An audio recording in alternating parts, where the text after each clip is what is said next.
on time. Perhaps before we get to the introductions, the main purpose of this standing committee meeting is really to do a bit of cross-pollination between provinces, which I think is very helpful to everyone. I think we all, if you look at the way the South African Constitution was drafted, what the intent was, is actually provinces, in a sense, lifting one another up with best practice. So we can learn from one another. And perhaps I can also kick off with just on a personal note. I served in the Gauteng Provincial Legislature from 2009 to 2014. So it's some of my former colleagues that will also be on. So if I can ask the committee members, please be on best behavior. Don't embarrass me. But colleagues, that's the main purpose of the meeting. We will also be dealing with later on at the end of the meeting with the draft committee report, the annual report, some draft minutes and the draft quarterly report as well. So we will have two presentations, one on the broadband system in the Western Cape, another one on the e-centers in the Western Cape, which our committee also expressed an interest in. There's huge opportunities there for the people of the Western Cape. So I think we all have a huge interest in seeing that being rolled out and successfully. So yes, in terms of the order of the meeting, I'm going to allow members to introduce themselves. I'll start with the members here present, the Western Cape members. Did the Deputy Speaker, is he on?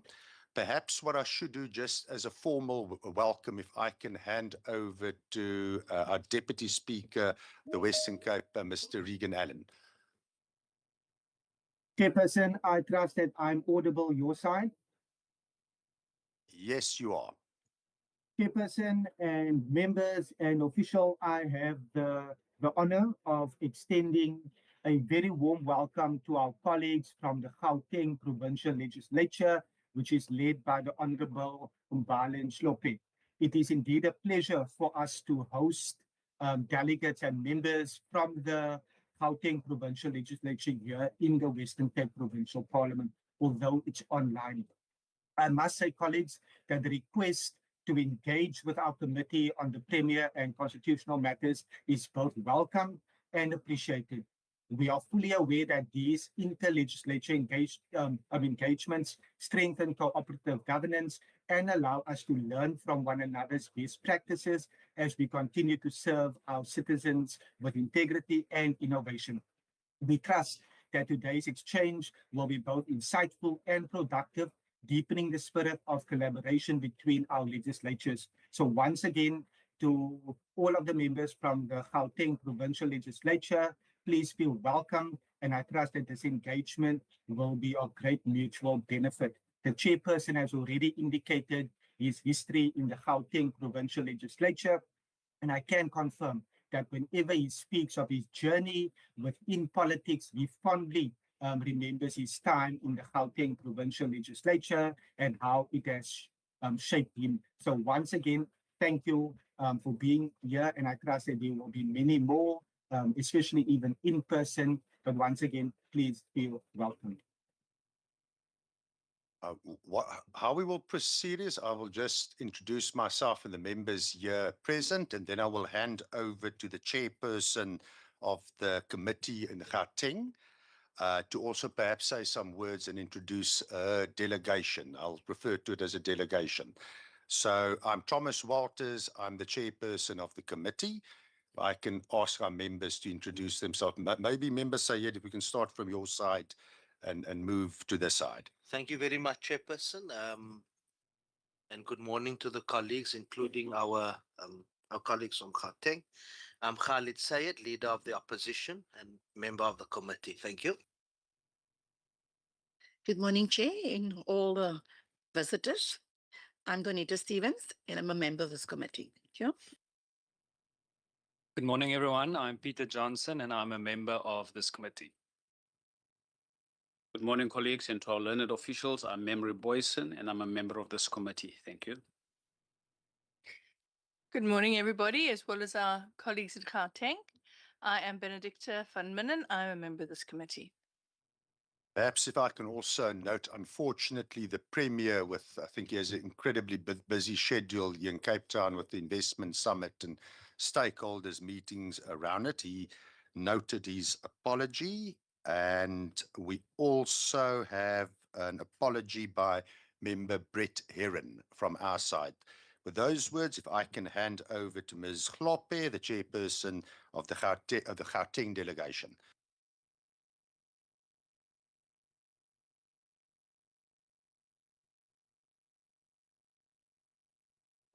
Apologies. I didn't realize that I'd muted myself. Good morning, everybody, and thank you for the warm welcome, Chair and your committee. We are from Gauteng, as you had indicated. We're the committee for eGov, and we felt it important that we be able to meet with yourselves and are also looking forward to great interactions and for us to learn from each other. Just to give some background, in Gauteng, we have a department called eGov, Policy and Research, and this department was established in 2014 during the fifth administration, and at the time it used to be a department that was combined with the Department of Finance. And in the sixth administration, it was subsequently moved to the Department of COGTA, and now in the seventh administration is a standalone department. So you'll see that it has evolved over time, and amongst the reasons to make it a singular department was because the province has taken a stance that we need to prioritize on tech, particularly within government, so that we can be able to fast track service delivery, but also appreciating that things are drastically changing within the sphere of technology and how services are brought about. If you look at just other countries and what they are doing and how they're integrating technology within their services, from education to health and so forth, it's really doing quite magnificent things. And that's why we felt that as a province, this department must be a standalone department. But we also then realized that when we look throughout the country, there's no other province that has a dedicated focus on e-government besides Gauteng and Western Cape. And that's why we felt it important that we meet with yourselves.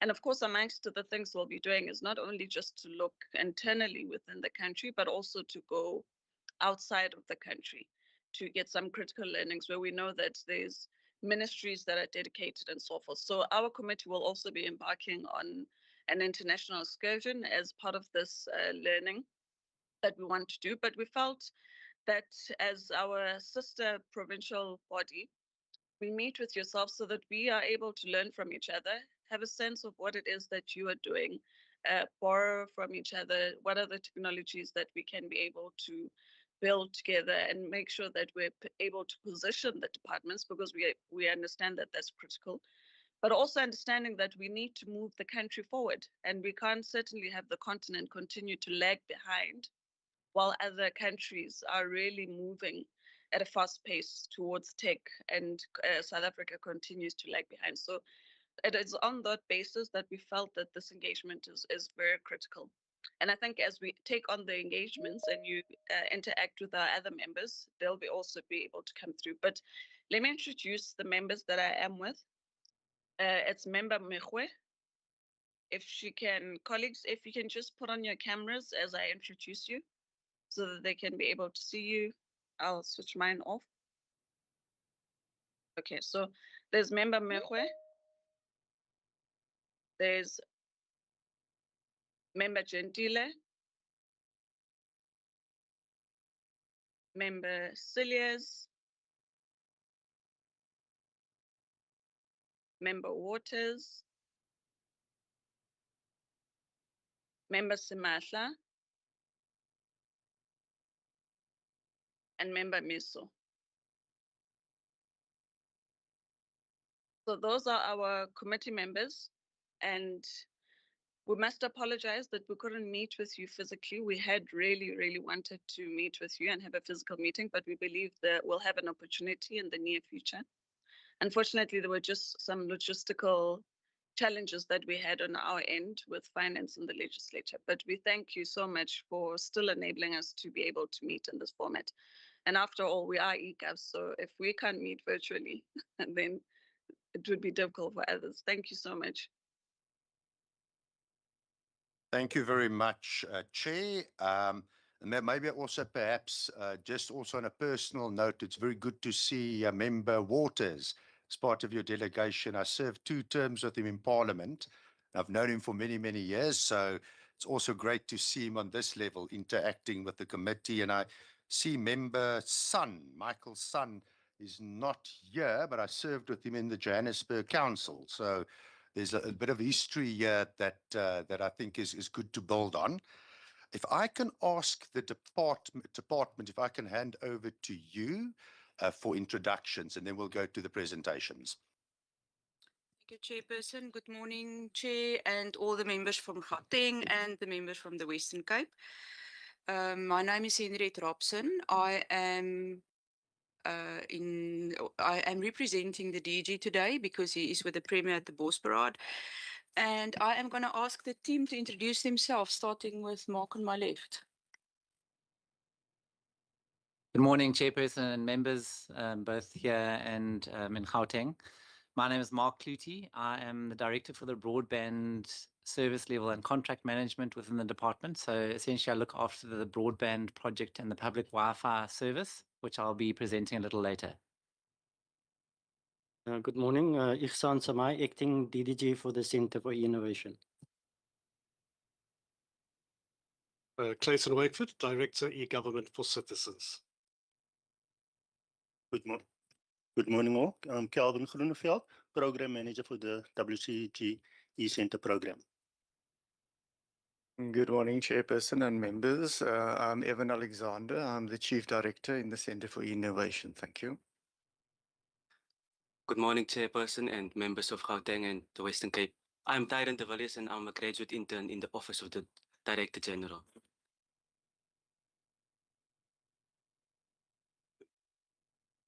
Good morning, members. I'm Nozipoma Olwana. I'm in the Office of the Director General.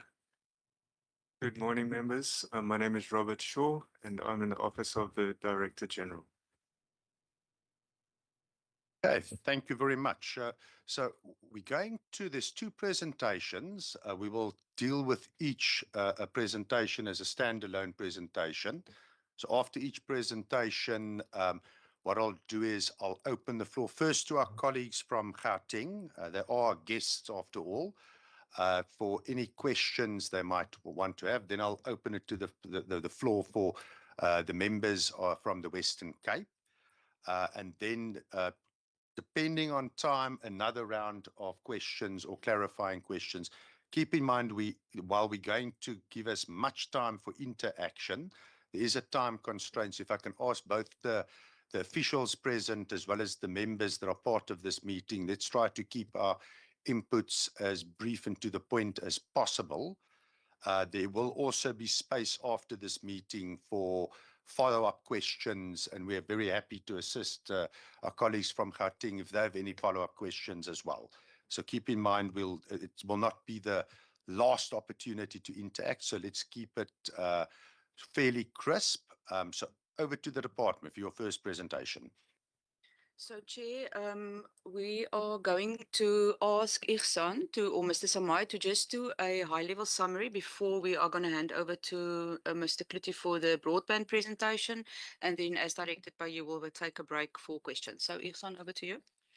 Thanks, Henriette. Chairperson, just to give 2 things. One is to indicate that even from an IT perspective, we started an inter-provincial collaboration, started by the Western Cape and initially with the Northern Cape and the Eastern Cape. We've now got all departments, all 13 provinces, the presidency, DCDT, the Centre for Public Service Innovation, part of it as well. So that's a IT collaboration across the provinces as well. And then just to give a sense from the Centre for Innovation, what we do, we provide IT services or e-services to all 13 departments across the province. And there are 4 areas, focus areas. So one is around IT service management, which includes the IT service desk, as well as cybersecurity. That's the first focus area. The second focus area is around application development. So it's about new systems, enhancements, and support of systems. The third focus area is around our network and broadband, and the broadband presentation will be done today, and we'll visit the Network Operations Center a bit later this morning. And then the final focus area is on our digital transformation plan, IT governance and e-governance for citizens. There are 3 areas there under e-government for citizens. It's a contact center, it's the walk-in center and the e-center. So we will take a visit to the walk-in center and the e-center a little bit later, as well as a presentation from Calvin on the e-centers as well. So just to give a sense of the scope of the work around the Center for Innovation. Thanks.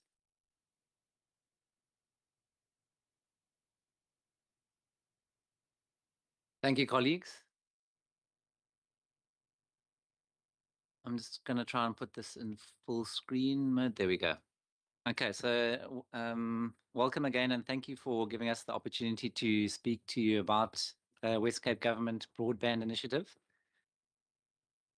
We thought it might be prudent to start at the beginning of our journey, and that is dealing with some of the fundamentals of broadband. So when we talk about broadband, just to make sure everyone's on the same page, we mean the wide area network that's providing connectivity to each of our government buildings in the Western Cape province. So that infrastructure that gets built to all of our sites enables high-speed connectivity, regarded as a minimum of 10 megabits per second. And it enables the Western Cape government to start conducting its businesses and delivering its services digitally. We started this program in 2010. So while the rest of the country, well, while all of us were celebrating the FIFA World Cup here, there was some work in the Department of Economic Development and Tourism that started framing the requirement for improved broadband connectivity in the Western Cape. Because what we found at that time was that although centres and urban areas such as the metropolitan area in the city of Cape Town and nodes like George and Stellenbosch had quite decent broadband infrastructure, because people in those areas had the means to pay for services, and therefore the private sector companies were able to build out infrastructure into those kind of towns. But all that served to do really was increase what we call the digital divide, where people in the far-flung areas and more rural areas in our province living in smaller towns and villages could not get improved broadband infrastructure. And the people in the urban areas were starting to, I suppose, get further ahead by being able to access the internet and broadband connectivity and digitalize their processes. So when the Department of Economic Development investigated this issue, they found that it was actually a factor of infrastructure and cost to build infrastructure. So a lot of our rural towns and villages are quite far away from big nodes and big routes like the N1 and N2 cutting across our province. And there was no commercial model for the private sector to build out infrastructure to the smaller towns and villages, because the people that they were serving or hoping to serve in those areas didn't really have the means to pay for the services. So there wasn't a cost recovery for the private sector to build out infrastructure. So when government looked at this problem, we realized that obviously in each of those towns and villages, we have our own properties, our own buildings. We've got schools, we've got clinics, often we've got libraries in those smaller towns and villages. And so we set about scoping, connecting all of those sites to a high-speed broadband network, and with the idea that if government connected all of its buildings, it would stimulate the build of infrastructure out into these smaller towns and villages that might not have been commercially feasible for the private sector. And those towns and villages would then at least have core infrastructure coming into the Western Cape government buildings in those areas. So we developed a strategic framework with the aim of improving local government and provincial government service delivery, improving citizens' access to infrastructure, and then through that, opening up new opportunities and markets for businesses and citizens in those areas. So that provincial framework was developed and approved by our provincial cabinet in 2011. And we then set about implementing a project based off that framework, whereby we went on a procurement process through the State Information Technology Agency, SETA, and we asked the market to connect just over or almost 2,000 Western Cape government buildings to high-speed infrastructure. The successful service provider that was appointed was Liquid Intelligent Technologies, the old Neotel second line telephone operator. And the scope of the program included all of our corporate sites, so that's our Western Cape government buildings and our health care institutions, our libraries through our Rural Libraries project, the Cape Access Centres that you'll hear about a little bit later, and then all of our schools, which is a big body or chunk of the sites that we ended up connecting. So the purpose of the infrastructure was to carry out all of our connectivity, so the data transfer for us to operate on things like Teams, email, access the internet, but also then to integrate that with video traffic as well as voice traffic. So we could start moving all of our telephony services from the old Telkom copper line cables to a service that runs over the broadband network, otherwise known as Voice over Internet Protocol or VoIP. So the infrastructure was initially scoped to provide access to government clients and, like I said, underpin the build of improved infrastructure, primarily fiber, out to our smaller towns and villages across the province. So initially in the contracts and through the tender process, we advertised a body of 1,914 sites that we required to be connected. So we went across through all of our departments and asked them which sites they wanted to connect. And that, in essence, instead of each of the departments trying to find connectivity solutions for themselves, for example, the education department dealing with connectivity for schools themselves or schools individually trying to do that, we looked at economies of scale by bringing all of our sites and buildings into one single contract to bring down the individual costs for connecting each site. Over the procurement process, we then, following the procurement process rather, we added an additional 117 sites to the project. And so when we came to the end of our initial 10-year contract, which started in 2014 and ended in 2024, we had a total of 2,031 sites on our connectivity project. We had stimulated the growth of fiber across the province of about 3,000 kilometers. And we were extremely happy to see that the service provider was able to deliver the robust infrastructure, particularly over fiber means, to 91% of our sites. So that means that most of our sites had speeds of up to 1 gigabit per second. And there was a few that were left on 100 megabits per second. So all of them had extremely high-speed broadband connectivity by the initial termination date of the contracts last year. We also found that 82% of the sites in what we call rural areas, so outside the metropolitan area, also had fiber infrastructure, and that really helped us achieve some of the initial goals that I spoke about by underpinning infrastructure to the sites and stimulated a lot of the growth of private sector companies to capitalize on that infrastructure coming out to those smaller towns and villages and start linking into that infrastructure in order to provide citizens and businesses in those towns and villages with improved infrastructure to residential homes and to businesses, etc. Okay, so this slide gives you a little bit of a high-level overview of some of the benefits from broadband. We've got primary and secondary benefits that broadband enables. So initially, like I've described, a lot of the focus was on the cost or financial benefits of putting all of our sites into a single contract and therefore getting lower costs per site than we might otherwise have done if we had individually gone out to find connectivity for those sites. Having high-speed connectivity enabled all of our sites now to improve their digital transformation actions. So applications that they could utilize to deliver improved services were enabled by the broadband, and citizens could therefore benefit by digitalizing some of their interactions with government, and we could increase our efficiency and scale in delivering these services. We were able to connect new sites to the project relatively easily. Like I mentioned, a number of new sites were added. And we enabled the VoIP service. So I think we've got about 350 sites now that have VoIP telephony services. Over COVID, I think this was a huge benefit as well, because through the broadband project, we were able to migrate a lot of our workloads into the cloud. So there was not a requirement for on-prem servers anymore. So when everyone went to work from home, we could work from anywhere and access the same services and workspaces over broadband infrastructure. And then I think one of the really nice benefits was, I think, understanding that we just initially providing this service for government to operate more efficiently and for its own purposes.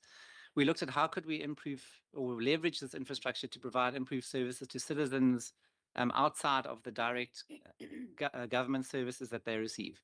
And that led to us installing public Wi-Fi access points at a number of our sites. And I'll talk to you a little bit about, later about some of the successes of that public Wi-Fi initiative. There are a number of secondary benefits. So I mentioned collaboration on teams, the improved opportunities for innovation, and like I said, being able to divest from on-premises infrastructure and move our workloads into the cloud, which also comes with cost benefits and scalability. Okay, so some of the benefits that we received, because ultimately we, as the Department of the Premier in the Centre for Innovation, we are essentially servicing our client, the rest of the departments in the Western Cape. So we had to work quite closely with them to understand what their needs were and get their feedback on what connectivity they wanted at each of the sites. So education was a key department for us, because I think that it's about 70% of those sites, those 2,000 sites that I mentioned, are schools, primary or secondary schools.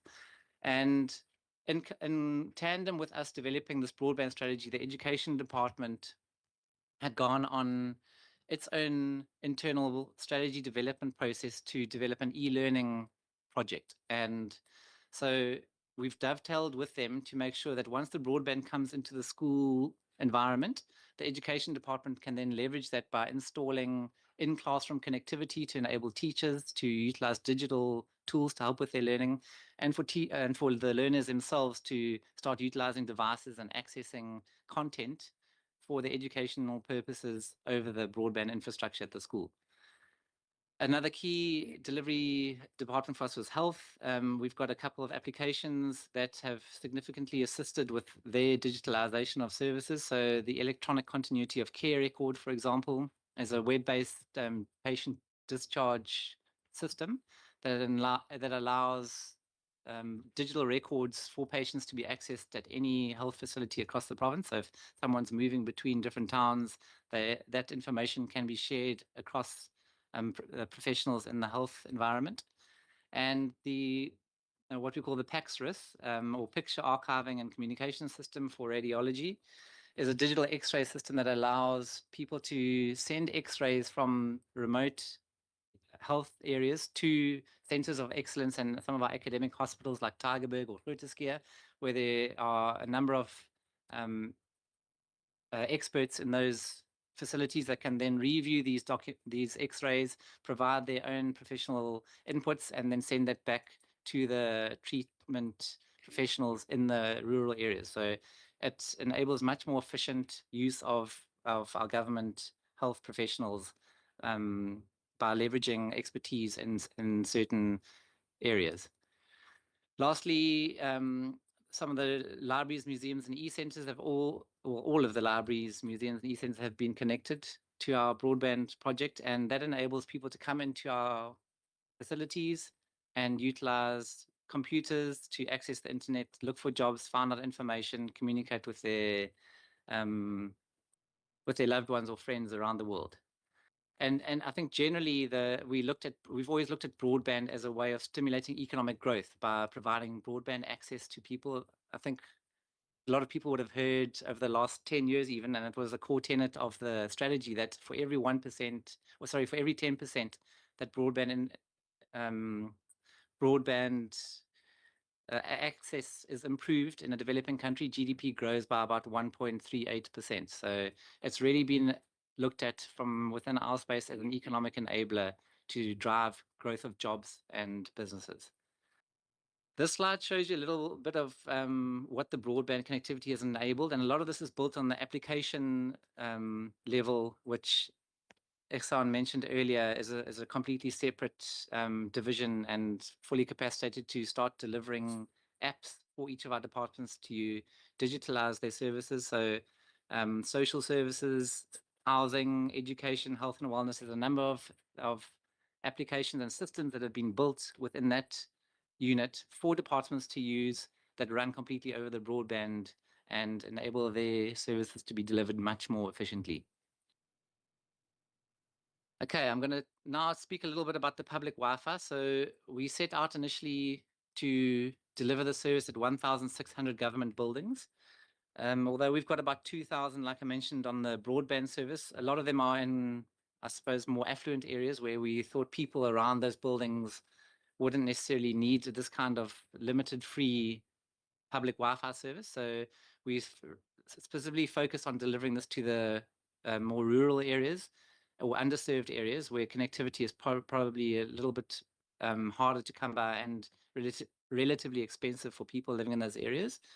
And what it allows is 6 gigabytes of free data to be delivered to any device every month. So anyone that's got a cell phone or a smartphone or a computer can come within range of the Wi-Fi signal, and each month they get 6 gigabytes of free data where they can use, which they can use to browse the internet and go to any website for economic purposes. And they also have permanently free access to government websites. So if they run out or utilize their full 6 gig bundle, they can still access all the government sites and the services that we offer digitally. Some of the statistics that we've seen of the public Wi-Fi service show that over the course of the project, there's just over 5.5 million individual devices that have connected to the service. Obviously, we know that people upgrade devices or change devices quite regularly or could have multiple devices, which I think speaks to why that number is quite high in relation to the population. But it also shows us that it's been used extensively across the province.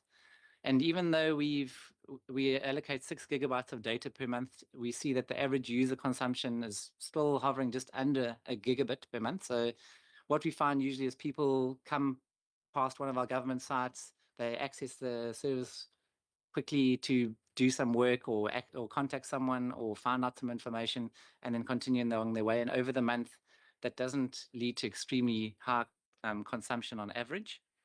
But when you total that all up, over the last 6 months, you can see there's about 450 terabytes of data that gets consumed over this network. So it really is a huge volume of data that essentially our citizens or our residents are getting for free at this point, because they wouldn't, if you try and I suppose quantify that, you could say that that would cost probably about 50 Rand per gigabyte times 450 or 4,500.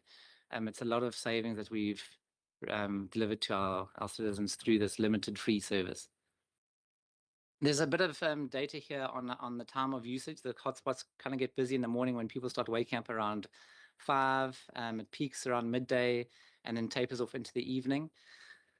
And you can see then at the bottom graph, linked to what I said earlier, people only spend probably around 9 or 10 minutes at a time at the hotspot. So they're kind of utilizing it for their, during the course of their daily movements through their towns and villages to do something quickly on the internet, find out some information, and then kind of move on. The data or the sites that are most popular, I think, won't surprise you either. We have tried to keep this as open as possible, though we do limit adult content and dark web aspects on this service. But you can see a lot of the social media applications are still open. So the big data consumption areas are things like YouTube, Facebook, TikTok, WhatsApp, which I suppose is the general trend of the internet. It looks like about 75% of the sites are on social media. But we see that as a good thing, because a lot of the content that these people are accessing on YouTube, etc., is educational in nature. So if you want to find out how to do something or learn about a concept, there are there's YouTube videos, etc., that you can access this through. And obviously, it's stimulating communications and interactions between people via things like Facebook and WhatsApp. So I suppose this is, like I said, along the lines of general trends of internet usage globally nowadays. Okay, so colleagues, you would have noticed that the first 10 years of the project, like I mentioned, ended in 2024 for the first implementation of the broadband project. And we are now obviously in 2025. So in about 4 years ago or 3 years ago, the department started a scoping project to determine what would come next after these contracts for the broadband connectivity expired in 2024. And we did an extensive review of the way that broadband had been implemented, some of the benefits that we had obtained from that, and what the future of connectivity and government requirements and digitalization would look like in order to scope what we call broadband 2.0, so the next version of contracts for our connectivity. What we came out with then is still a similar baseline in terms of broadband being a service-based contract. So under broadband 1 and now under broadband 2, the government doesn't own any of the infrastructure itself. It's purely procuring a service from the private sector. So we are managing a contract where there are service level metrics that we need to manage for the delivery of the service. If anything falls below those metrics, we've got contract management activities that kick in, and we hold the service provider accountable for fixing all of the issues that we might receive with our connectivity. What that has done, like I mentioned earlier, is because government doesn't own the infrastructure, it's a private sector initiative, they are able to on-sell that capacity in these smaller towns and villages. So the other fiber operators or broadband connectivity operators like Vumatel, Octotel, Herotel in some of the rural areas in the Western Cape have now got partnerships with Liquid, who's been our service provider, to utilize that core infrastructure coming into the towns and villages and extend it to the people's homes and some of the businesses around the Western Cape government sites. So in broadband 2, we focused then on deepening the connectivity. So we've added a number of sites to the project. There's just under 2,400 sites now on the broadband 2 project. So there's a number of new sites that are connected, and most of those are schools. We have provided the opportunity for additional public Wi-Fi sites. So instead of it being limited only to Western Cape government sites, we can now start looking at installing the service at places like taxi ranks or community halls or non-Western Cape government buildings specifically. And we've enabled what we call nomadic and satellite connectivity specifically for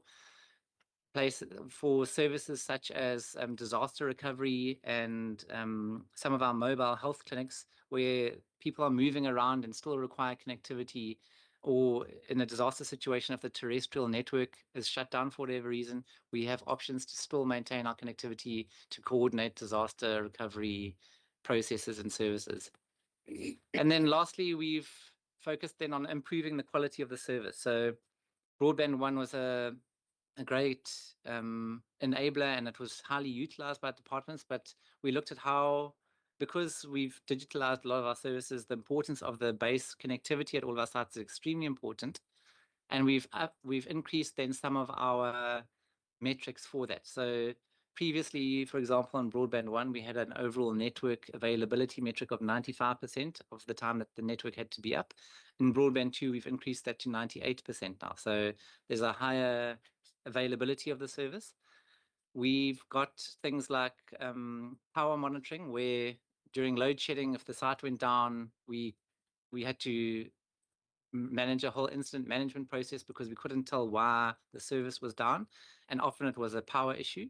So we've now got power monitoring where the service provider and ourselves can see immediately that the issue for the service is a power one, and we can then wait either for load shedding to come back in. We could install backup power if budgets permit within departments, and we can, or we could ask the site to sort or to replug in the service, because that does happen sometimes. People switch off a plug or unplug it, or in school holidays, schools run out of electricity and prepaid, etc. So It's a much quicker incident management process now. And then what has been, I suppose, most interesting in broadband 2 is that we've separated some of our sites into two different site categories. The one is corporate sites. So this is where the Western Cape government delivers its administrative services. It's a government service that government employees are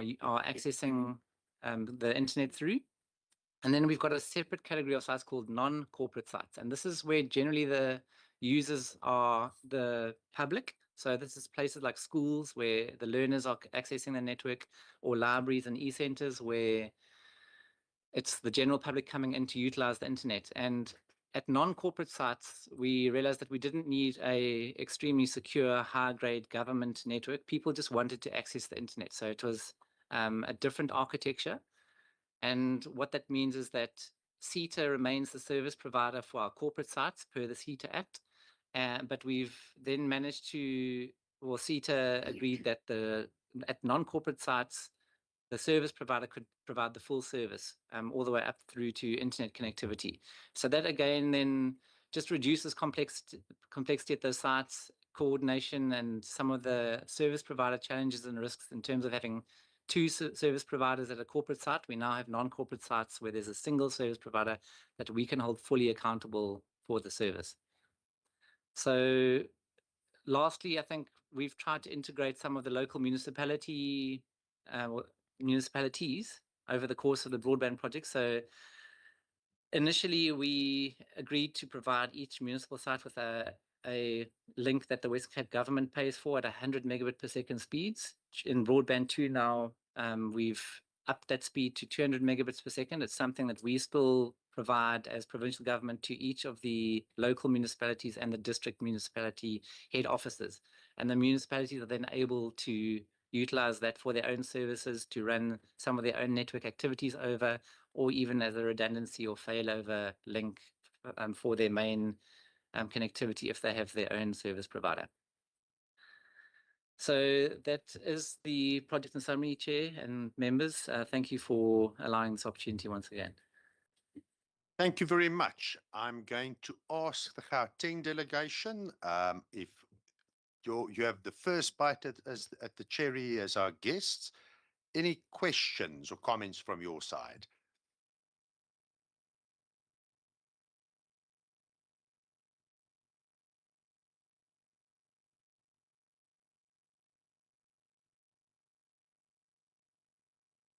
May I come in, Chair?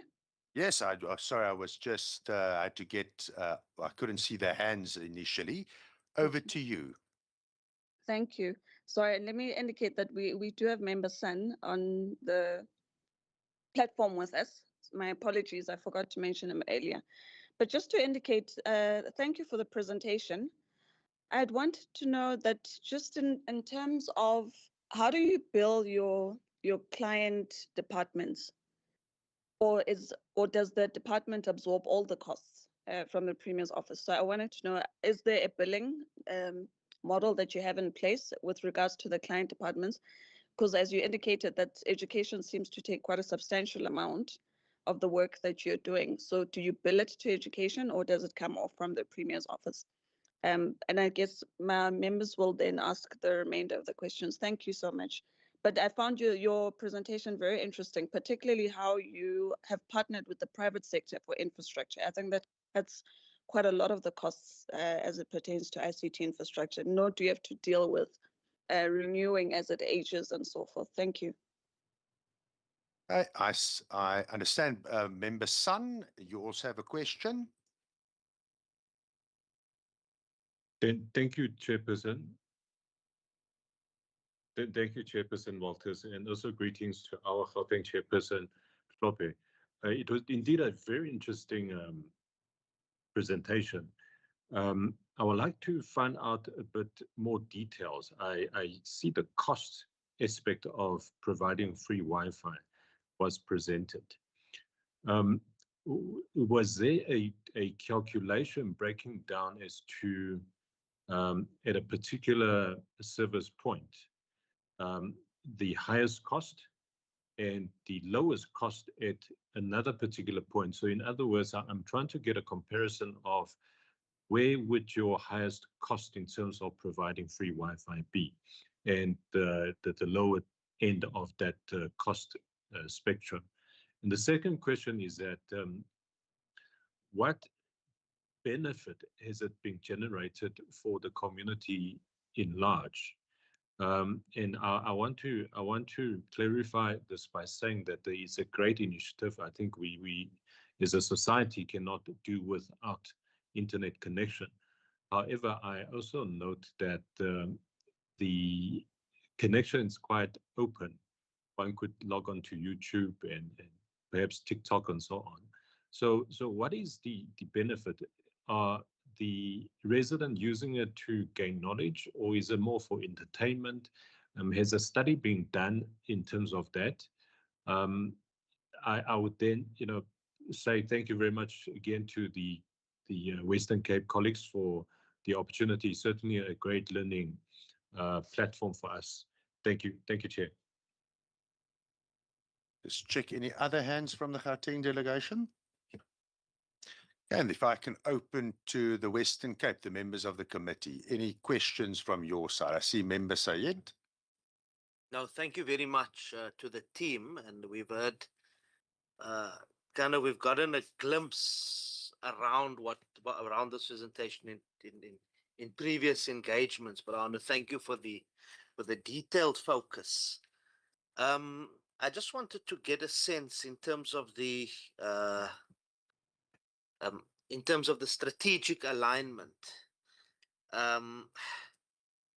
How does the Broadband 2 program align with the growth for jobs strategy of the Western Cape government, which positions digital infrastructure as the key economic enabler? I wanted to get a sense of that. And the Premier spoke about the growth for jobs strategy in the SOPA as well, and repeatedly, including in this committee. Then linked to that, Chairperson, what measurable outcomes or indicators link broadband expansion to job creation and economic inclusion, especially for youth and small enterprises?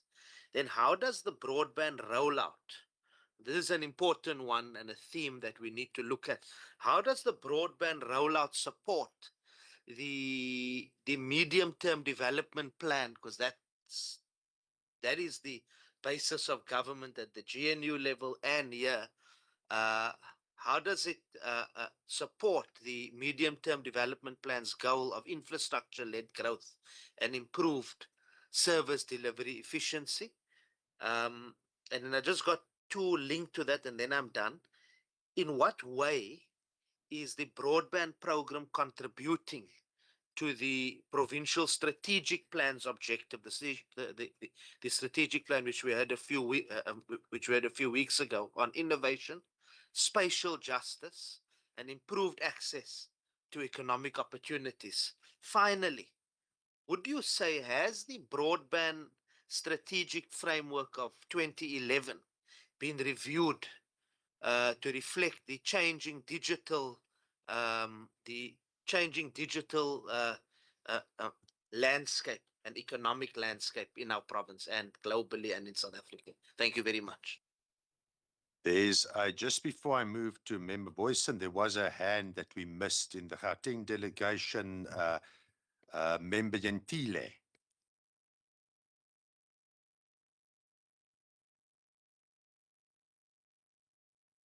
Okay, we'll if he comes back, we'll allow him. Member Boyson. Thank you, Chairperson. Chairperson, I'm from a rural town, and I must say that this has turned lives around in the rural areas. My question is, have we made an assessment on whether all rural areas are covered, or do we still have areas where the department believes, that with this current round, that those areas should be touched? Thank you. Just perhaps from my side, and we had a very good breakdown of, call it the business model, how you started it, how you consolidated costs, how you got economies of scale involved, how you expanded it, what you use as a base for expansion, which is great. But I think what perhaps is missing here, and I think I could also pick it up in some of the questions, is a bit of, for lack of a better word, ratio analysis. This is the investment in a particular area. What usage did it translate into? Is there any way of connecting it to the number of jobs that got added? Did it add investment? What type of usage is there? Maybe the profile of people making use of it as well. So I think you touched on it. I could certainly pick up in your presentation that's front of mind in your thinking. But I think us as politicians, there's a set of high-level strategic objectives, and there's a set of measurements that speak to whether those strategic objectives are being successfully met. And I think one of certainly in this committee, one of the matters that we touched on in one of the previous committee meetings, often with the structure of annual reports, the structure of presentations, the progress against the strategy over time is sometimes difficult to follow. So I think at a high level, is this successfully creating jobs? Where is it creating jobs? What type of jobs are being created? How does it set us up for future jobs? And some measurements there. If you're not in a position to answer it, then I think it's also something as a committee that we can engage in terms of future question. I have no problem with also us developing a couple of standing questions to also assist you before you come to committee meetings. I see Member Stevens. Thank you, Chair. Just to touch on Member Memory's question, as per the presentation, there are currently 1,600 government buildings and schools connected under the WCG broadband initiative to date. And how many are still outstanding, and by when will they be connected? And then on service, what measures are in place to ensure consistent and reliable internet connectivity, particularly in the rural and underdeveloped areas where infrastructure challenges are more severe? Thank you, Chair. I don't see any other hands. Over to the team here. Chair, I am going to ask Mark to respond to most of it, and maybe Evan, if you can do the alignment to the strategy, please, if you can take those questions. Thank you. Thank you, colleagues. Okay, so I think the first couple of questions were linked to, I guess, the funding model behind the project. So quite early on in the development of the strategy and the implementation plan, the administration obviously included provincial treasury, and there was a lot of support from the funding side and on the political level in order to implement this project because of the benefits that it could bring. And I think that's important to note that from a leadership perspective, there was full support early on from the Premier all the way down through cabinet and senior leadership across the departments to make this work for the betterment of the province over the long term. And what that led to was Treasury earmarking a set fund for broadband implementation.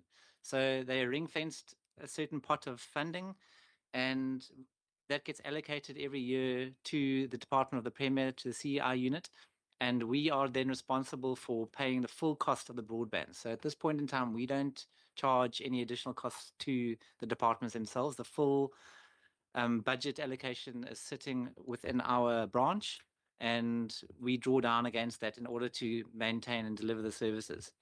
Obviously, over time, there has been a bit of additional requests from departments, and our initial funding allocation was centered on what is kind of the base level within the contract. So we have entered subsequently into MOAs with each of the departments for any additional services that they require.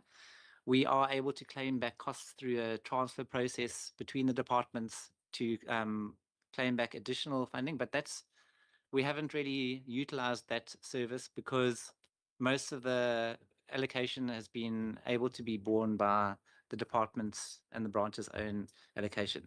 And this is the same for the public Wi-Fi as well, coming to the second question. So the public Wi-Fi service essentially pays for an AP or an access point that gets installed at the site. And obviously, because it's working off the main broadband connectivity and infrastructure that's already coming to the site, that the main cost factor in getting connectivity out into our rural areas has already been covered by the broadband connectivity. So the long fiber links out to all the towns and villages or wireless microwave links have been covered on the broadband level. And we then essentially kind of cut off a small portion of the bandwidth, 10 megabits per second at each of the sites, and we allocate that to the public Wi-Fi. So the cost for the public Wi-Fi, the overall cost for a normal public Wi-Fi service are kind of sunk already via broadband. The actual cost to install a public Wi-Fi access point on top of the broadband is relatively cheap. It's approximately, I think it's about 1,397 Rand per month per access point, and across 1,600, I think for the full year, approximately 30 million per year to run the public Wi-Fi service. The benefits to that then, I suppose, are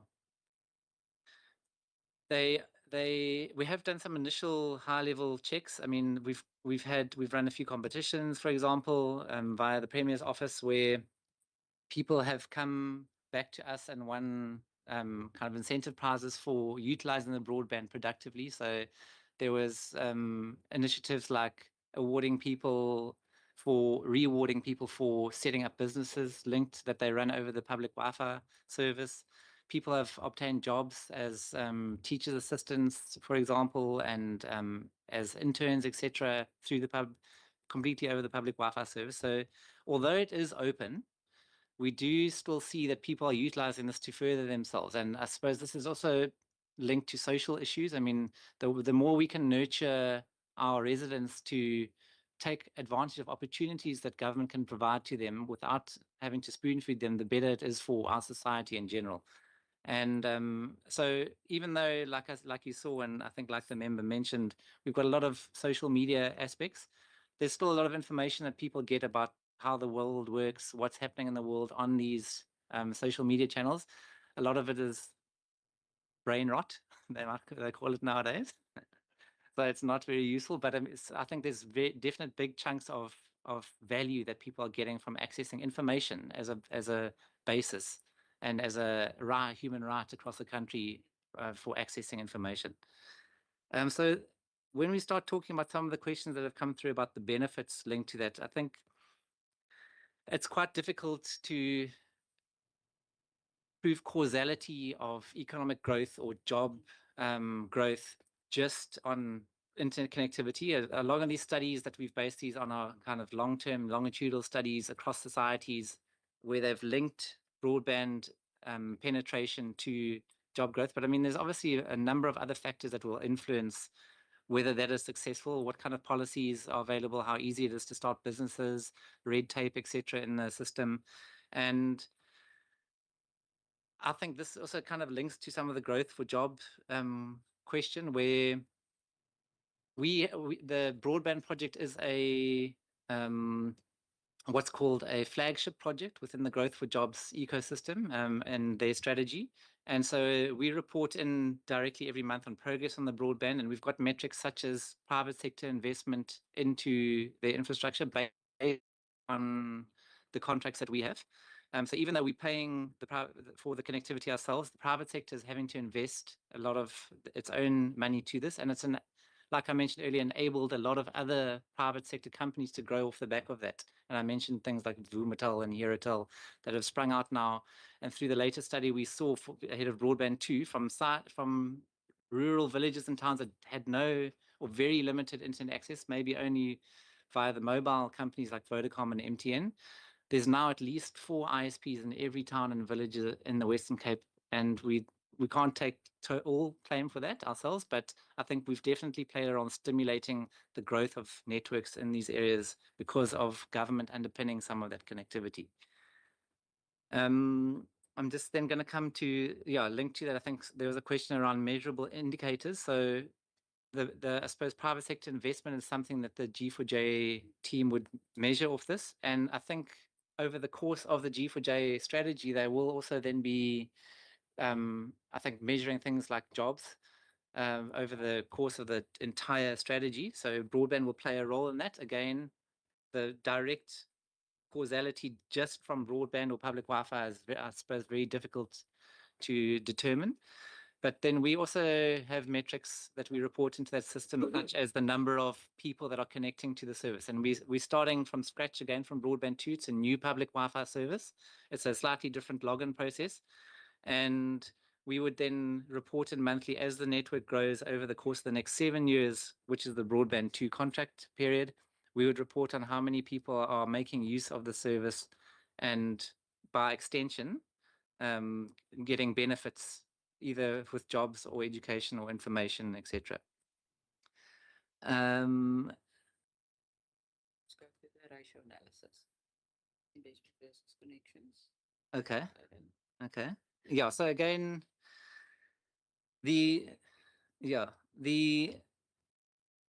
I think some of the things around ratio analysis that you mentioned, Chairperson, are again quite difficult to say that this is the jobs added from broadband, but we did do an analysis after broadband 1 on some of the benefits. I mean, if we look back to the situation in 2010 when the strategy was developed and the state of connectivity in the country, it was really low. We were falling down a lot of the national or international indices of data connectivity. And even on an African level, we were falling behind a lot of our country counterparts. So this intervention then, I suppose, aimed to stop some of that decline, at least in the Western Cape, while we waited for national to, I suppose, determine a direct implementation plan themselves. And so when statistics came out in 2014, we found that 57% of the people in the Western Cape had access or were utilizing the internet on a regular basis. And the most recent stats we have from 2022, I think it is that ratio has now grown up to 85% of people in the Western Cape are now using the internet access. And again, this is a whole of society approach. It's the private sector that's come on board and lowered the cost of data, improved infrastructure, etc. But we definitely think we've contributed to some of that. But the direct investment profile and numbers of what the broadband project has stimulated isn't something that we've been able to do yet. I mean, it would again be, I suppose, an extensive study across the private sector as well to say if this infrastructure wasn't in every town and villages, would other companies have grown to the extent or been able to provide the services that they do based on it? And it's possibly something we could look at in the future if we have the adequate support and allocations. Okay, yes. And then then the question about the sites. So there were 2,031 sites in total. There was 1,600 of those with the public Wi-Fi. So we've added, I think the number was 350 approximately new sites to the Broadband 2 program. So these are again in some of the rural areas that possibly didn't have connections or had really small schools specifically that weren't on the initial project. So about 250, I think, of the sites are schools. And so the new project will aim to do, Broadband 2, sorry, will aim to do just under 2,400 sites. And we've got a timeline of from today, about 18 months in order to complete that. Sorry. We've got about approximately 3 years to do that. Sorry, because a lot of it is building new infrastructure. They've got to dig up roads or apply for way leaves, for permissions to dig up roads, build the infrastructure laid in the ground, and then provide the connectivity. So there's a project plan that we work with the service provider on really closely on a weekly basis, managing the migration of the old service to the new one, and then to build the new sites. I think it's in everyone's interest, including the service provider, to build that as quickly as possible. So that's the maximum timeline. That's a contractual timeline. I think their actual implementation plan is bringing that forward by about 2 years, which is why I said now 18 months, because they obviously want to build it and start billing, and so they can recover some of the costs for that as soon as possible. System connectivity measure. Okay. And then, so part of the Broadband 2 project has been trying to put mechanisms in place for us to improve the connectivity. So things like the uptime has been increased, like I mentioned. So we've got a full monitoring suite from the service provider where we can log in and see, where we'll be able to log in and see what's happening across the network at any one time. If there's any sites going down, we've got a support team on our side, but we actually hold the service provider accountable in the new contract because it's a service-based contract. And things like power monitoring will definitely help that the service is maintained, because I think over the last 10 years, people have come to expect and rely now on broadband. It's really been embedded in the departments.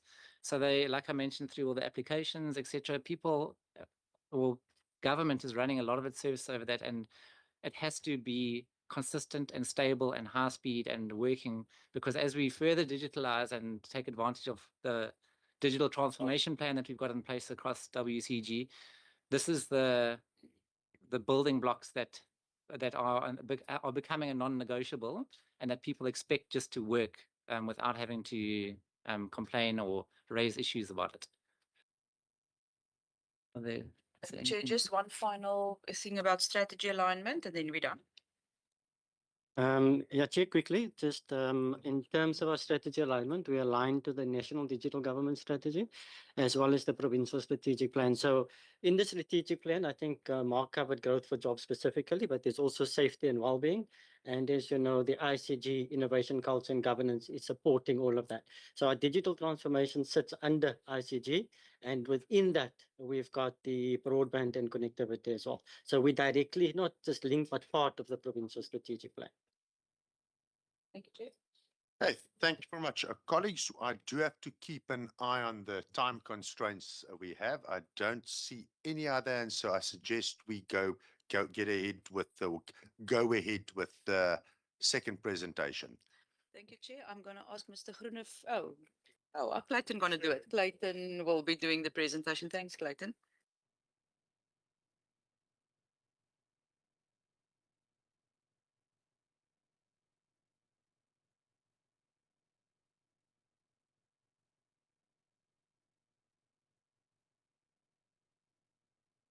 Thank you very much, Chairperson and members, for the opportunity to speak to you about certainly one of CI's favorite programs, the WCG E-Centre program.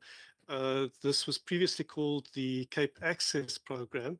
So in some cases, you'll still hear it called that, but we transitioned to the new name as a branding adjustment a couple of years ago. So essentially, the purpose of the program is to address the digital divide for greater inclusion and development. The digital divide is something which Mark would have referred to earlier, but essentially it refers to the gap between those who have access and skills via digital means to government and other services and those who do not, and how do we manage addressing that divide. Why does that matter? So certainly in our province, and I think nationally and across the continent, many of our communities lack access, not only to ICTs, but also in terms of the skills they have to make optimal use of information and communication technologies. As we address those limits, the opportunities for education, employment, and social inclusion start to increase, as various studies have shown over a long period of time now. In our context, we address the digital divide through the E-Centre program. There are other means, of course, but this is our primary intervention. The program was launched in 2004. We currently have 82 E-Centres. I understand you'll be visiting our Tembeletu E-Centre next week, so we'll be seeing you there. And we've also, in the last 2 years, launched a pilot mobile e-center. I'll show you some pictures a little bit later in the presentation, and hopefully you'll encounter that soon.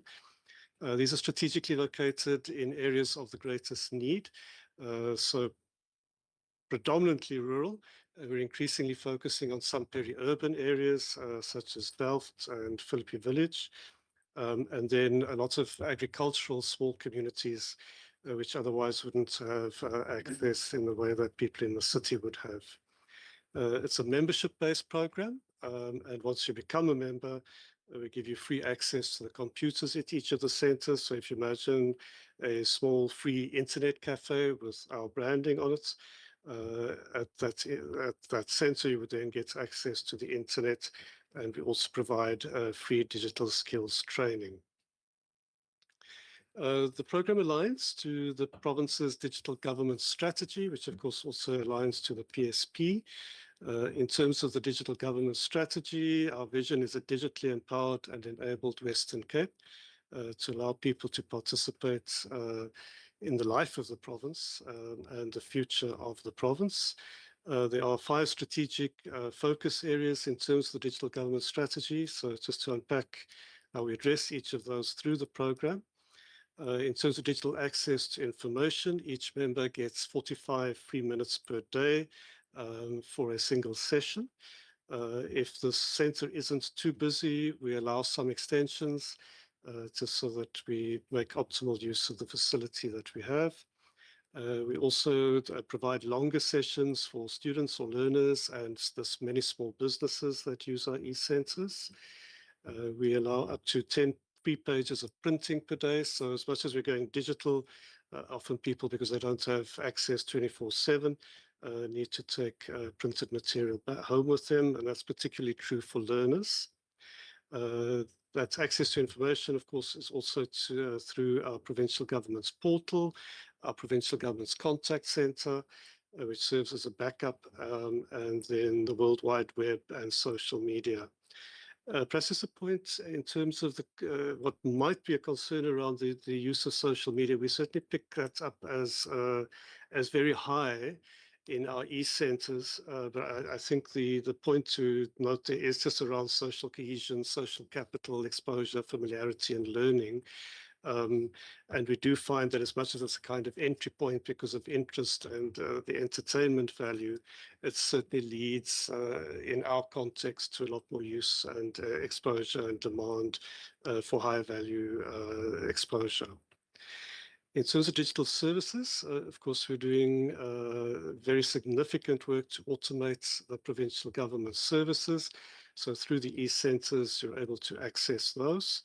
We're also critically, in terms of having the e-centers, able to engage with the users or the members to understand what they need in terms of the design of those services to make sure that we remain responsive to user needs. We also provide access to national and local government services, especially since a lot of our partnerships are with local authorities, and we do fairly significant work trying to encourage them around their digital automation initiatives. Also, of course, access to private sector services and those of NGOs and so on. There is a very significant presence of SMMEs in the e-centers. So you'll often find small businesses actually being run from e-centers, which is something that we encourage. Again, in terms of the digital government strategy, so digital public infrastructure, a lot of that really rests on the broadband infrastructure that Mark has explained to us. But because our investment here focuses very much on underserved areas, reaching those who would otherwise be left behind in terms of the digital divide, we ensure that infrastructure is provided in those areas. We have the 81 built e-centers. I'll show you a map in a moment of where those are, and the pilot mobile e-center. Obviously, of course, computers and software provided, and all of our e-centers serve as endpoints for our free public Wi-Fi program. In terms of skills capacity development, We provide very hands-on support to our members, many of them from very young ages through to the elderly who wouldn't otherwise have access to people who can give them that kind of pragmatic introduction to computers and the World Wide Web. We have a trainer in each of the centers, and we use a train-the-trainer approach where we equip them with skills and they provide various programs for us, which I'll speak to again a little bit later. I think it's 23 of our centers, we have additional training facilities to the e-center. So if you imagine an internet cafe with an extra training room attached to it. We have a long-standing partnership with ICDL, the International Computer Driver's License, where we provide accredited training, NQF Level 4, mainly in Microsoft products. And that's been a long-standing program, which is kind of coming to the end of its lifespan in terms of demand. So we're assessing that at the moment. E-learner, also offered through ICDL, which is a very introductory non-accredited program.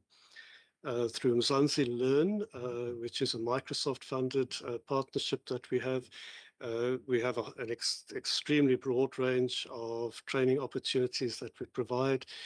Many of those are also accredited. Some of them are not free in terms of the offering, but we're working with our colleagues there to look at how we optimize those, particularly since many of them are also offered through LinkedIn Learning. We have 2 pilot programs in terms of training at the moment. One with Learnio, which is a Norway-based international training program, looking at developing soft skills through to quite high-level skills, basically equipping people to become solution architects, business analysts, and so on. So to address that full kind of pipeline.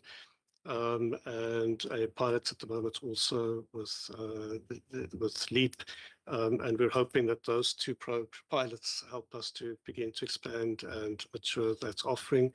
And really importantly, obviously, we're a key partner of Growth for Jobs in terms of the PSP. Digital governance, so we're at a fairly advanced stage of a massive enhancement of a system that we use to manage our membership and the sessions. Part of that would be to get a far better view than we have at the moment of what people use each session for. So what we're finding a lot is people doing CVs, job searches, and so on. But we just need a far better view so that we can adjust our response to the demand and align that strategically. And then we manage or render the program through a delivery partner currently called, in a current 3-year arrangements with Library Business Partners. And we need to manage that in terms of the province's transfer partnership agreement policy. That's the distribution of our e-centers currently. There's always, and the kind of locations that we have for them, there's always a very significant demand for us to expand the program. I think just to note that it's not a cheap program, and the governance is extremely complex, a very broad range of stakeholders. We rely on Calvin and his 2 colleagues to manage this for us. So we're adding 1 new e-center per year at the moment to try to keep up with some level of demand. I think there is some discussion needed around the balance of peri-urban versus very rural and platteland in terms of impact. But since a lot of the focus is on leaving nobody behind, we're hoping that the mobile e-center starts to address the very, very remote areas where maintaining a bricks and mortar facility isn't necessarily feasible. And just to give a view, and just the members, you're very welcome to, we sit on lots of data, so please, if anybody's actually going to make use of that, we'd love to share that with you. but this is to give a view of sessions. So the sessions of the individuals, uses of an e-center. And you'll see there is a kind of consistent rhythm. We do close the e-centers between Christmas and New Year, kind of forced leave for the staff. But it is an extremely quiet time, obviously the festive season. Just to note that we took a very significant dip in 2020, 2021 because of the impact of COVID and closure of our e-centers. And essentially, we've had to kind of redevelop a lot of that base from then to get back up to where we were. But pre-COVID, but I think we've turned the corner on that at this point. In terms of training, there's a very significant conversation we're having at the moment just around how we respond in terms of the PSP focus on growth for jobs and understanding what the jobs or the skills pipeline is for a changing and growing economy. So that's work that's currently underway.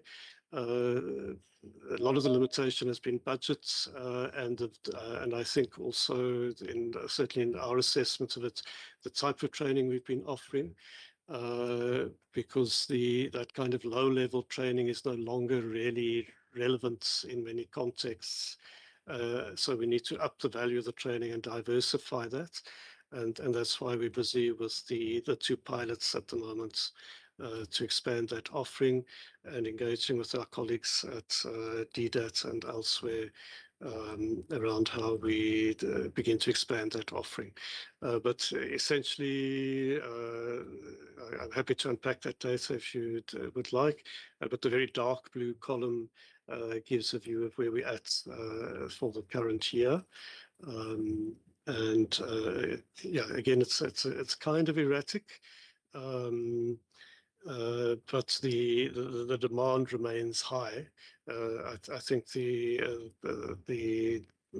key kind of limitation is starting to become a budget limitation in terms of what we're able to offer. But we have thoughts about how to address that. That is we're very proud of this, our mobile e-center. So if you'd like to see the program for this or where it's at any point, please let us know. Particularly when you're doing constituency work and so on, or if you would like to request that we send it to a specific area, we just need a month or two's notice. But this has proved to be a real boon to the very most remote communities, and making sure that we're able to reach out to them in terms of this service. In terms of our partners and stakeholders, it's an extremely broad stakeholder base. The primary one, of course, being our delivery partner, with whom we have the transfer partnership agreements, Library Business Corners. We're currently in year 1 of 3 of that arrangement with them. Our other key partners are the municipalities. Many of them provide venues for us free of charge, mainly in 2 centres, municipal buildings and libraries. And we manage that partnership through memoranda of agreements. In many cases, we find the municipalities have very little really that they can offer in exchange. So there's some difficulty there, but we have very strong partnerships with all of them, for which we are very grateful. Many small businesses, including businesses that fund whole e-centers, such as Tronox in Molsflow, and a lot of work needs to go into just maintaining those partnerships from year to year to ensure we have efficiencies and can manage our budgets. Microsoft, not only in terms of the software, but also their learning program, Zanzi Learn. ICDL, International Computers Driver's License, a very long-standing, valuable partnership for us. And then particularly 2 provincial departments, DSD and DPOX. So DSD provides training to all of their staff through our e-centers. and also brings in their various programs to our e-centers to enhance the training to their beneficiaries. DPOX, we have a pilot program with neighborhood watches and basically trying to support them in terms of making a digital transition through the e-centers in terms of the work that they do around research, taking of minutes, communication, and so on.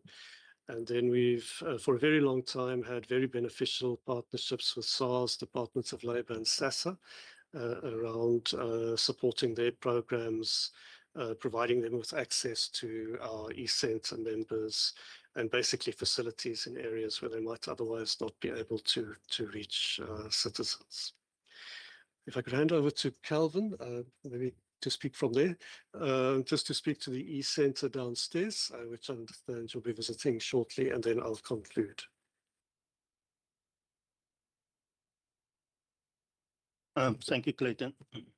I'm just going to talk about the Well Street e-centre that we're going to visit later this morning. So that is basically in a concourse. There's a picture in terms of where it is between Well Street and Dorp Street. It's if you look at the middle picture, it's on the top, the two top blocks there on the right-hand side. And on the right-hand side is how members or citizens or residents sitting in the e-centre. That was just a visit by the Premier coming in there one day and talk to the citizens and what they're doing. It was quite impressive in terms of what they come to do there.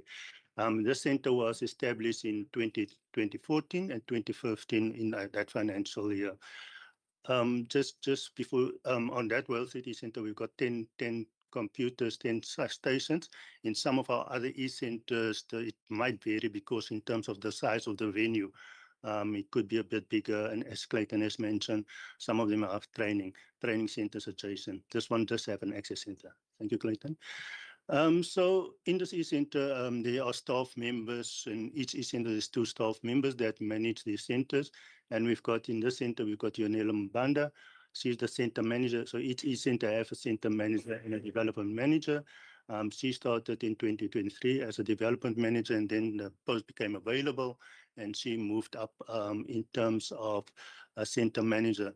I think she was way before a user in terms of that, also the centre where she came from, and then obviously applied for that post because she went through some of the training. Zumukele Siwe Zwani, she's the developer, we call her Samka. She's the development manager. She started at the program in 2025 as a development manager in the centre. And then on your right-hand side, we've got, at the moment, we have 18 pay interns in the program. Now Lauren LeBron, she's a pay intern, and they started, most of the pay interns started at the beginning of this financial year, part of the pay interns program. She's a pay intern, and she's until she started in 2025, and they will be there until 2026. So 18 of these pay interns is across in some of the e-centres. What we do with the pay interns, they sit in the centres in areas where they also apply for these posts, and they sit in the e-centres. And many of the pay interns in the past, when they started, they have a particular course what they want to do. But when they do this intern course or practical, then they find there's other courses they can do, and then the mindset change. And I must admit, they learned a lot because we put them through also to ICDL, develop them. That's the whole idea of this program. Then some of there's quite a few success stories, but this one I was really particular. This one took me by surprise when. So this, as you'll see, she matriculated in 2006 and obviously completed the national diploma in Mangosuthu University in 2014. However, she came to the Western Cape and looking for a job, and she was part of the cleaning staff that cleaned the e-centre at Well Street.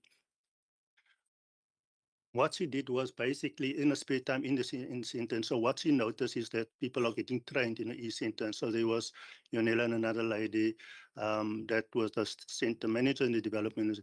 And she saw them training people, and she asked them, can she be trained in this, because the courses are offered free. So there's an e-learner and an e-learner accredited and the ICDL. And she went through her spare time doing that in terms of getting through those courses. And what happened was that, and it's like everything times like this. So she just went to the courses and gone through that. And then what happens to most of our in-center staff also, if they're in the e-center and they develop themselves, if they get a job, they do get picked up through in terms of government jobs or police or whatever they can. And then the opportunity came, then the center manager resigned because he got another job. And then this job got advertised. But before that, the contracts are limited, so the jobs were advertised, and she just put in a CV. And then this job became available, and they asked if she wants to, and she moved over to the development manager. Today, she is training actually users in the e-center way, and she was a trained a user before, and she was cleaning the center. So that is a success story for me in terms of just taking the opportunity, go through the process, and obviously there's someone else got the job in terms of what she did, and she now do the training in that e-center. Yeah. This was just in February 2025 with all the staff. So we had a staff workshop, and this was at Houdini in terms of for 3 days in 2025, where we the first time in I think a long time that we brought all the staff came together, and that was just sharing ideas in terms of staff. So all the staff from all the e-centers came to this, and we've gone through. And one of the things that came out is obviously training, and they really, and if you can look at it, it's youth that comes in. These staff members are employed from the area in the e-center. They come from the areas. So we had a great workshop in terms of that and just taking the program forward. Yeah, that was for 3 days in February. Yeah, thank you. I'll give over to Clayton for the last slide. Thank you. Thanks so much. So I think just the kind of challenges we're managing at the moment. So the demand for the e-centers and the kind of services we're able to offer is constantly evolving and increasing, particularly as technology changes what demand exists. The sustainability of the program. So as I say, it's an expensive program. The staff skills is a very big focus for us at the moment. How do we increase those? The alignment of skills, our skills offering to the the economic growth needs of the province, our internal capacity, which is fairly limited in terms of such a large program, and then sister departments not necessarily making adequate use of the program to run their programs on as a platform. So the solutions we're working on at the moment are providing the program as a platform for multiple partners. So not necessarily funding all of it, but because we have 82 e-centers, we have trainers, we have training facilities, we have all of the necessary infrastructure that we establish partnerships with as many partners as we can in order to optimize the use of the platform way beyond governments. We'd also like to look at external fundraising. It does just mean that we need to reassess the current business model.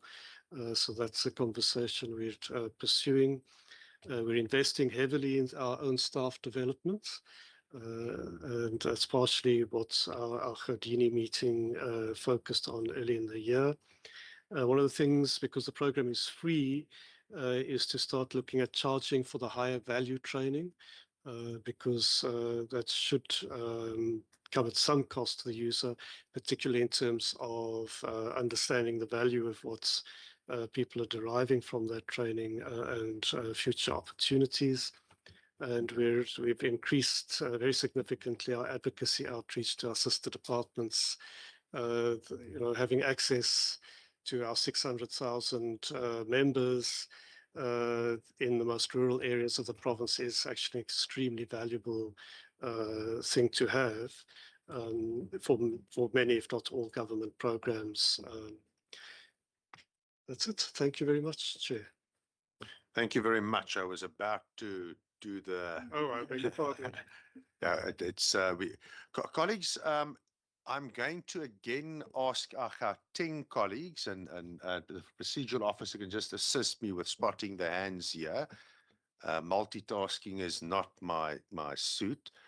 But if I can ask give again our guests the opportunity to ask their questions. And then, colleagues, if we run out of time for the members present here, keep in mind we'll have the walkabout. We'll have an opportunity to ask questions, and then we'll come back to the committee. So over to our Gauteng colleagues. Any questions or comments from your side?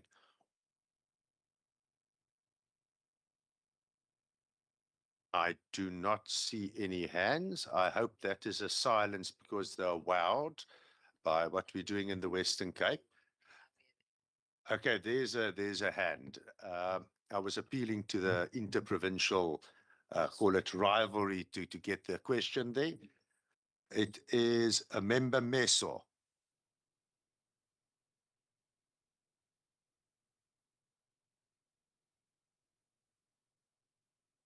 Thank you.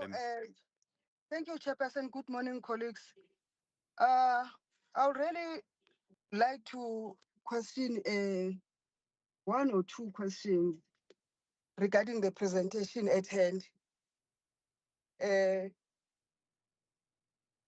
I'm being disturbed here, man.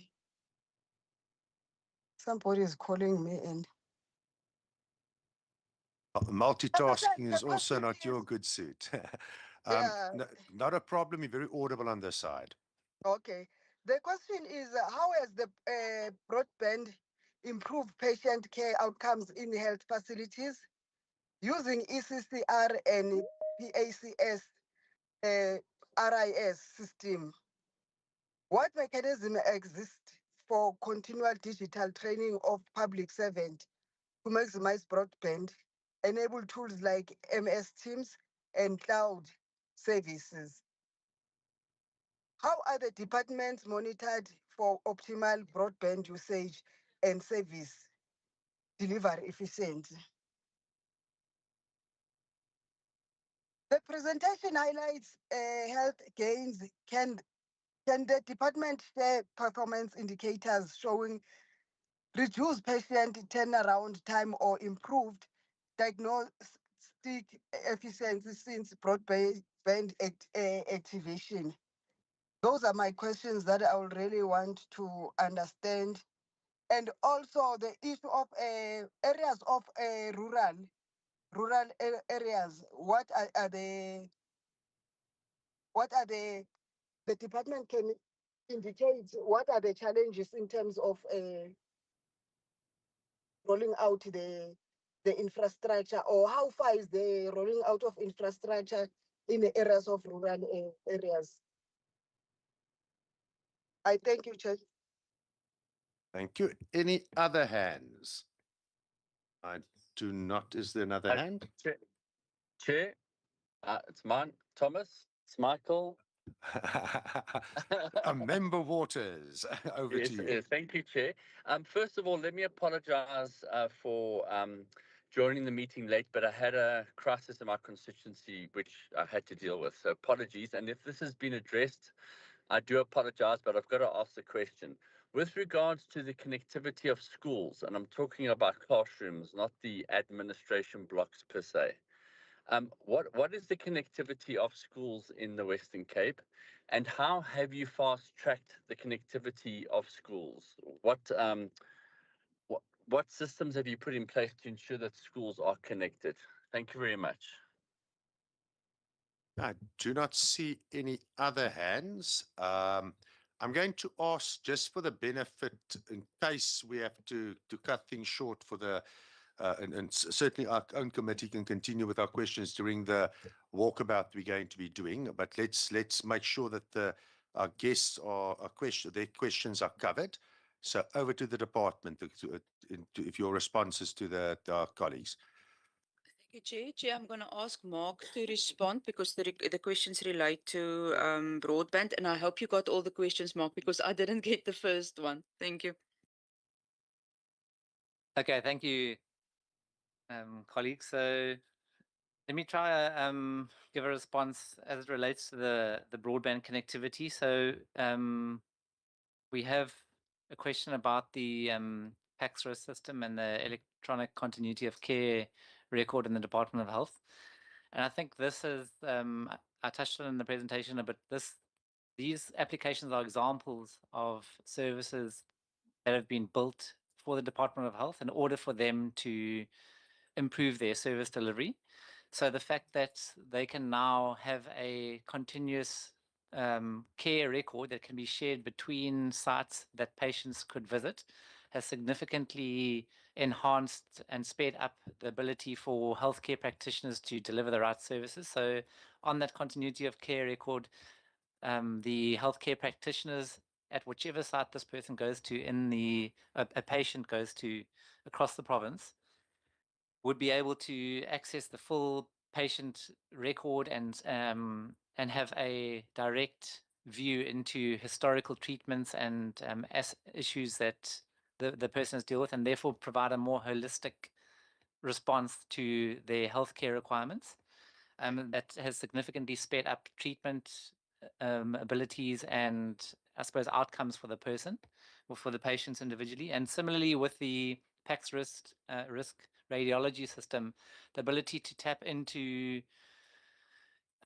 professionals in our academic hospitals by sharing x-rays digitally in real time and almost instantly over high-speed broadband has saved considerable time where previously these kind of documents or x-rays would possibly need to be mailed or couriered across different healthcare facilities. These can be shared electronically in real time, and doctors can then instantly give back feedback to the healthcare professionals in the rural areas. So it has definitely assisted with our service delivery efficiencies and speed of delivery. And I think a lot of these are then embedded in the departmental plans. So like I've mentioned, our CER branch is responsible for managing the rollout and delivery of the broadband service, but the actual utilization of the service, because we effectively providing it on or for the departments, the utilization of the services is a mandate that the department needs to fulfill. So it's their obligation to make sure that their services are being digitalized and integrated into the broadband network so that they can provide services more efficiently. And we've now managed to embed RT in each of the department strategic plans. So it's now there's, I think, KPIs for each of the departments that they need to deliver value from the broadband connectivity that's being provided to them by digitalizing their services and moving towards a digitally transformed way of delivering services. There are various value assessments that have taken place by our internal audit and even with Provincial Treasury. But I think we are now at the point where, like I mentioned earlier, the broadband it's almost like electricity in a way. It's a fundamental requirement for all of our departments because they've embedded IT in their processes and service delivery, that it's a deep requirement for each of them, and it's almost at this point non-negotiable for each of our sites to have high-speed broadband. I think we've spoken also about the question was about how far is the rollout. So the initial broadband project was providing connectivity to 2,031 Western Cape government sites. All of those were delivered. 91% of them are on fiber and at 1 gigabit per second speeds. In our Broadband 2 project now that we are starting to implement now, we're adding an additional 350 sites to that service. So we will have approximately 2,400 West Cape government sites on the broadband project.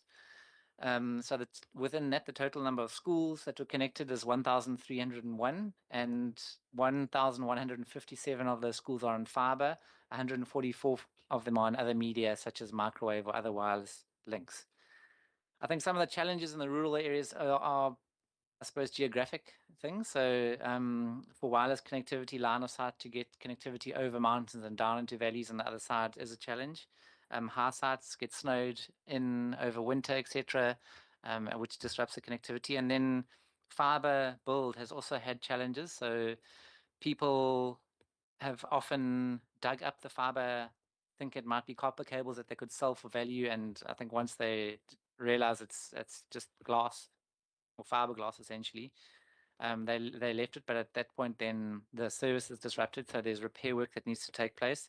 Similarly, within sites, there's ongoing build in sites where contractors can damage the fiber, and in a couple of our areas, we've also had challenges with the local community wanting additional employment opportunities during the building of the fiber, and that has disrupted some of the works in cases. So those are some of the challenges we've had in some of our areas. And yeah, I think that covers most of the questions that I heard, Chairperson. If I've missed something, we're welcome to repeat. Colleagues, I want to just give again, we'll give our guest the first bite here. Any follow-up questions from our Gauteng colleagues?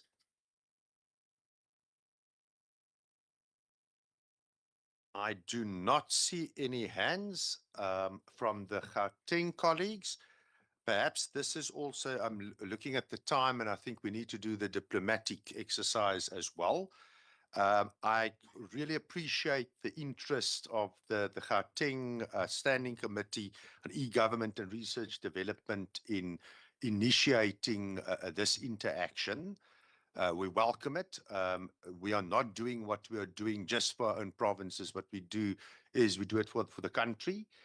And I sincerely hope that this is the kind of interaction we can have on a regular basis. What I would suggest as well, if there's any further follow-ups from the committee, Gauteng colleagues, I'm very happy. I'm very happy that you channel it to me as a committee chair, that we can also, I can ask questions on your behalf and we can provide feedback. So that would be very welcome. I did see Member Mesu. I saw your hand going up. So perhaps my words, my diplomatic venture was a bit premature, but over to you, Member Mesu. No, Chair, actually, we have partially covered me because I wanted to say, because of the time constraints, there are a lot of questions that one would have put forward. But are you allowing us to create the questions and give it to our secretariat and forward it to yourself, so that they can then be responded to? The objective is to exchange information. I'm very happy to do that, but there is, of course, a caveat. We would like to do the same in Gauteng if we have questions. I'm saying that tongue in cheek, but colleagues, but thank you very much. And perhaps over to the chairperson of the Gauteng Standing Committee, perhaps you also would like to say some final words. Thank you so much, Chair, and thank you for understanding and still accommodating the difficulty that we had, but still appreciating the importance of this meeting to take place so that we're still able to exchange ideas. I must indicate and thank you to the presenters. Your presentations were really insightful. And I think maybe that's why one also didn't comment really with the second presentation, because I think it's really quite interesting what you're doing in terms of your developmental work and the work that you showcased. That's quite interesting. And we draw comparison to what we're doing, what our departments of EGAV and economic development are doing with the GASI labs. So it's something quite similar. And I think it would be quite interesting when we officially come physically to come and see you, where we can be able to spend the day with yourselves and really just speak at length. But we are appreciative of the opportunity that you've given for us to have this learning. As we indicated, that from what we have seen and the benchmarking that we're doing, it's really just Gauteng and Western Cape that are really pushing forward in terms of tech, and appreciating that we really need to drive this and move the country. So beyond just speaking about the 4IR or 5IR, we really need to make it a reality. So we thank you very much for accommodating our collective, and we look forward to seeing you next time and hopefully very soon. Thank you. Well, thank you very much. And just remember, I have a secret agenda to convert you all into Stormers rugby supporters as well. So just keep that in mind. But this is not the end of our interaction, and look forward to hearing from you. Thank you very much. And then, colleagues, there is now a tea break before we do our walkabout to the e-centers. And if there's any questions that you had, during the presentation, let's make use of the opportunity to interact. Thank you. Goodbye. I, the deputy speaker, I didn't realize he was still online. So perhaps I, as a committee, interfered in his role in thanking the other committee. Deputy Speaker. I preferred if it came from you. I was listening attentively to the questions from our members as well. So thank you so much for allowing the GPL colleagues to also engage. But also it will be remiss of me to not give a special thank you to the procedural officer for her help and assistance. Baie dankie. Bye. Colleagues, we can echo these words. We have excellent procedural officer here. I can tell you she picks up things that can go wrong ahead of time. So one of which is our tea's getting cold. So let's have our tea break and then we'll do the walkabout and let's engage further.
So let's just scroll through them. Like I said, it was sent, but yeah, let's have a look. Just scroll through it as per usual practice.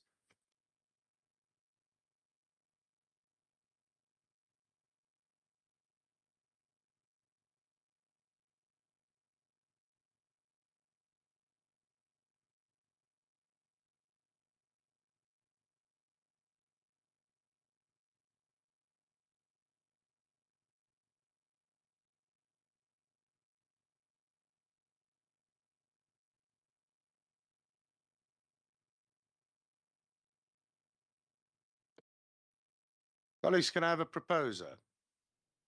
Member Van Minnen, can I have a seconder? Member Johnson. Okay, so let's have a look at the next to the draft minutes of 14 October.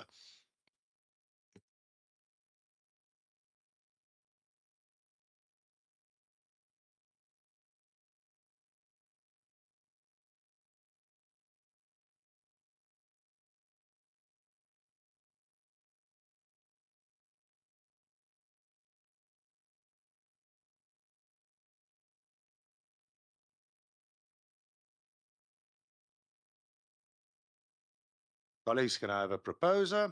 Member Stevens. And I have Member Van Minnen as a seconder.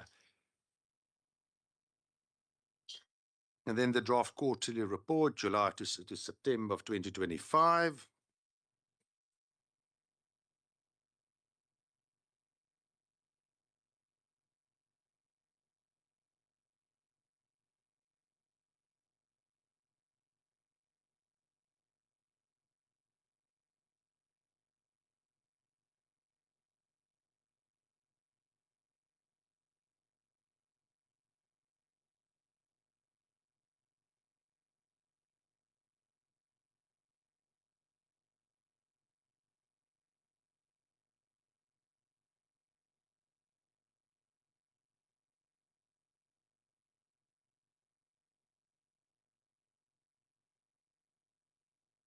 Colleagues, can I have a proposer?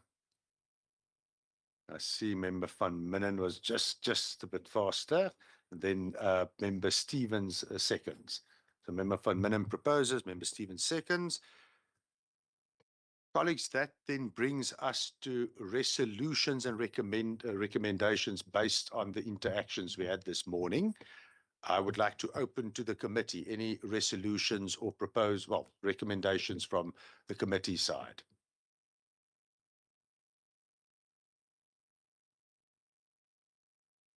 Perhaps from my side, I think obviously taking into consideration our own busy program, that it is useful, the cross-pollination between various provinces and with Gauteng. So I do think it's a relationship we should maintain.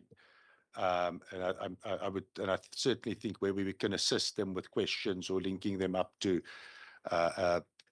departments that can provide them with information, let's play that role.